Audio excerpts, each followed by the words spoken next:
আমরা এমনি প্রায় এরকম এই রুটি অন হুইল দেখছেন, আমরা ওনাদের ইনভাইট করি, ওনারা আমাদের খুব কোঅপারেট করেন। আমরা বিভিন্ন গরিব মানুষদের পেট ভরে খাওয়াবার উদ্দেশ্যে এটা করা হয়, প্রায়ই আমরা এটা করি। আর আজকে একটু দিনটা একটু বিশেষত্ব আছে, সেটা হচ্ছে আমাদের মাননীয় বড়বাবু বিপ্লব মণ্ডল স্যারের বাবা প্রয়াত হয়েছেন গত 30 তারিখে।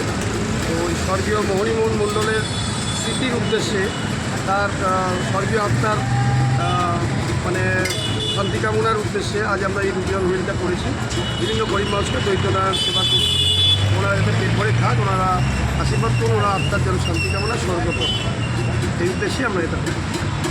দাদা, আজকে সবাই আপনার গোলাবাড়ি টপিক থেকে আছেন, কি কামনা করছেন আজকে? ওনার মেন উদ্দেশ্য আমাদের দৈনন্দিন জীবনে অনেক লোক আছে দায়িত্ব যারা খেতে পারে, তো আমরা আইসি স্যার, আমাদের আইসি স্যার বিপ্লববাবু